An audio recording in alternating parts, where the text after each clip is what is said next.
Bonjour Julie, bonjour Pablo, bonjour Sam, bonjour tous les copains.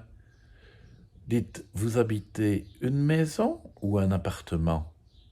Bon, peu importe finalement. Je vous invite à découvrir une maison pas comme les autres. Il y avait une maison. Il y avait dans ce temps-là une vaste maison perdue dans les montagnes. Elle était si grande et si belle qu'une multitude d'animaux y avaient élu résidence. Le matin, l'abeille allait dans le jardin intérieur butiner les fleurs du grand arbre. À midi, l'ours blanc venait saluer le merlan bleu dans son aquarium. Le soir, l'homme, le manchot empereur, la tortue à écailles et tous les autres se racontaient des histoires d'animaux avant d'aller se coucher.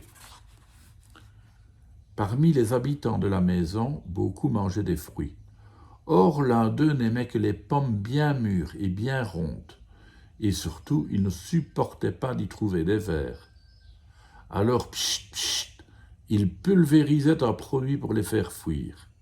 Arrêtez, tout sautait l'abeille, ça me donne mal au cœur.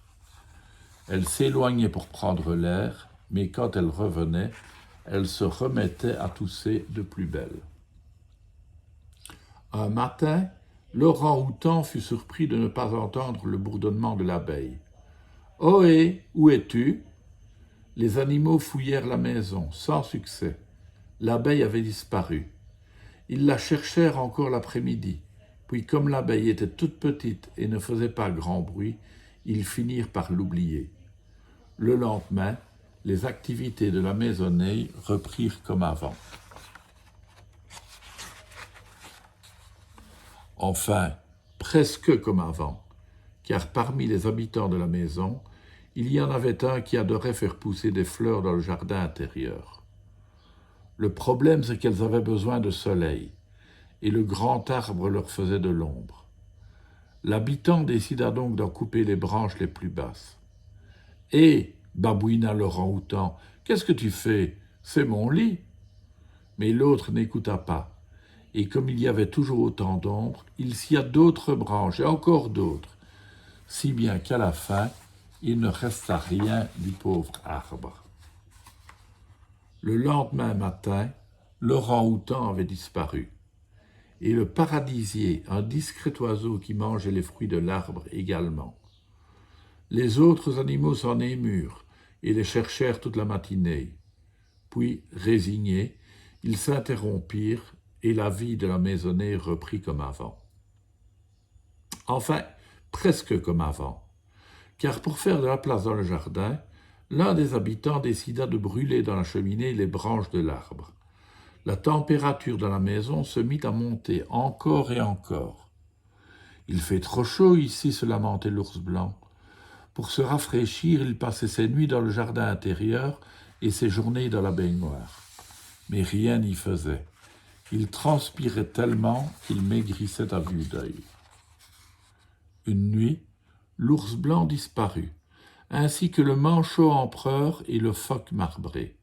« Ça commence à faire beaucoup » s'inquiétèrent les animaux. « J'ai la solution » dit l'homme aussitôt. « Nous allons repeupler cette maison. » Il ouvrit la porte et fit entrer un gentil gros chien.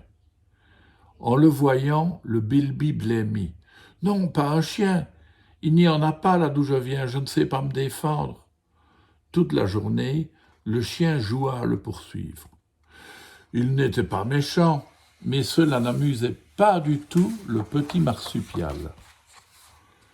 Quelques jours plus tard, le bilby, le wallaby, le koala et l'échidné avaient disparu.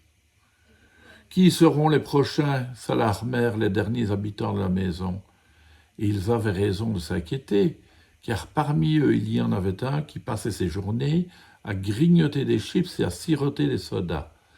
La poubelle était si pleine de canettes et de sachets qu'elle débordait.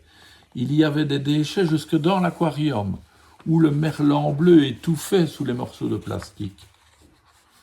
Un matin, en se réveillant, l'homme constata que l'aquarium était vide et la maison étrangement silencieuse. Le merlan bleu, la langoustine, la mouette, la tortue à écailles et l'otarie avait disparu. Même le chien était parti. L'air surchauffé empestait les produits chimiques. Enjambant les déchets et les branches mortes, l'homme se rendit à la fenêtre. Il n'était peut-être pas trop tard. Vite, l'homme ouvrit grand les fenêtres de la maison. Il ramassa soigneusement ses déchets. Il remisa ses produits chimiques au placard. Pour finir, il replanta un bel arbre dans le jardin intérieur. Puis il attendit. Il attendit jusqu'à ce matin où il fut réveillé par un petit bruit qu'il n'avait plus entendu depuis fort longtemps. L'homme ouvrit les yeux et vit qu'un jour nouveau venait de commencer. Cette histoire, ça ne vous fait pas penser un peu à la terre qui se réchauffe et où les animaux disparaissent? Il est temps de faire quelque chose, vous ne croyez pas? À demain les enfants.